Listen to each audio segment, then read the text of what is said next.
সবাইকে নমস্কার জানিয়ে আজকে আবারও শুরু করছি প্রিয়াঙ্কাস ফুড ডায়েরির আরও একটা নতুন পর্ব। আর রবিবার মানেই যে শুধুমাত্র মাটন বা চিকেন হতে হবে তার কিন্তু কোনো মানে নেই। যারা নিরামিষ খায় তাদের জন্য তো কিছু স্পেশাল হওয়া দরকার। তাই আজ বানাচ্ছি কড়াই কস্তুরি পনির।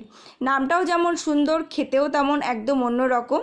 আর রুটি, পরোটা, নানের সাথে তো এটা ভীষণ সুন্দর লাগবে। তো চলো দেরি না করে আমরা শুরু করি রান্নাটা। আর শুরুতেই বলি, যারা এখনও আমার চ্যানেলটাকে সাবস্ক্রাইব করোনি তারা অবশ্যই চ্যানেলটাকে সাবস্ক্রাইব করে সাথে থেকো। প্রথমেই আমি কড়াইতে সামান্য একটু নুন ছড়িয়ে দিয়ে পনিরের পিসগুলোকে ভাজা করে নেব। নুন ছড়িয়ে দিলে পনিরটা লেগে যাওয়ার ভয় থাকবে না। আর সাদা তেল ব্যবহার করেছি আমি এখানে। পনিরটা ভাজা করে কিন্তু গরম জলে আমি এটাকে কিছুক্ষণ চুবিয়ে রাখবো। লাল লাল করে পনিরটা ভাজা করে নিয়েছি, এবারে এটাকে তুলে রাখছি। এটা কিন্তু তোমরা চাইলে আরও হালকা ভাজা করতে পারো, এটা ডিপেন্ড করে যার যার উপরে। তো এবারে ওই তেলেই আমি দিয়ে দিচ্ছি পেঁয়াজ, চৌকো করে কেটে রাখা পেঁয়াজ আমি ভাজা করে নিচ্ছি। হালকা ভাজা করে নেব 1 থেকে 2 মিনিট, তারপর এটাকে তুলে রাখবো। অন্যদিকে একটা মশলা তৈরি করে নেব। এখানে রয়েছে জিরে, ধনে, গরম মশলা আর গোলমরিচ, সবই গোটা গোটা। এটাকে শুকনো খোলায় ভেজে গুঁড়ো করে নেব।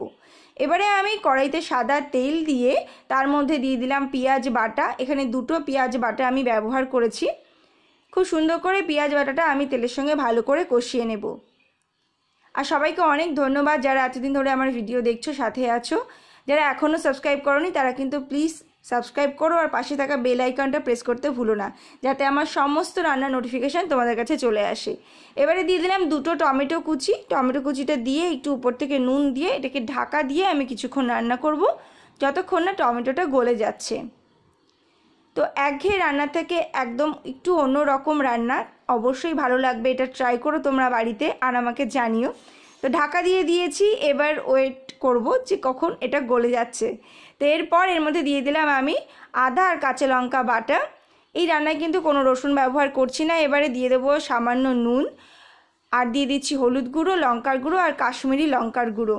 সবটা দিয়ে খুব সুন্দর করে কষিয়ে নিয়ে এর মধ্যে দিয়ে দিলাম কস্তুরি মেথি, তার মধ্যে দিয়ে দিলাম অল্প কাজু বাদাম বাটা। কাজু বাদাম বাটাটা দিয়ে খুব ভালো করে আমি কষিয়ে নেব যতক্ষণ না মশলা থেকে তেল ছাড়ছে। দেখতেই পাচ্ছ বেশ সুন্দর করে তেল ছাড়ছে। এটা কিন্তু একটু সময় লেগেছে, 4 থেকে 5 মিনিট সময় লেগেছে আমার। তারপরে জলে ভিজিয়ে রাখা পনিরগুলোকে আমি অ্যাড করে দিলাম। এবারে কিন্তু মশলার সাথে খুব সুন্দর করে পনিরটাকে মিশিয়ে নেব। তারপর প্রয়োজন মতন গ্রেভির জন্য অল্প গরম জল অ্যাড করব। অবশ্যই কিন্তু এই ক্ষেত্রে গরম জলটা ব্যবহার করতে হবে। খুব ভালো করে এবার নাড়িয়ে নিয়ে একটু জল অ্যাড করে তার মধ্যে আমি পেঁয়াজটাও দিয়ে দিলাম। আর জলটা কিন্তু আমি যে পনিরটা যার মধ্যে ডুবিয়ে রেখেছিলাম সেই জলটাই কিন্তু আমি ব্যবহার করেছি। আর আগে থেকে ভেজে রাখা পেঁয়াজটা দিয়ে দিলাম, আর গুঁড়ো মশলা যেটা করে রেখেছিলাম সেটাও এর মধ্যে অ্যাড করে দিলাম।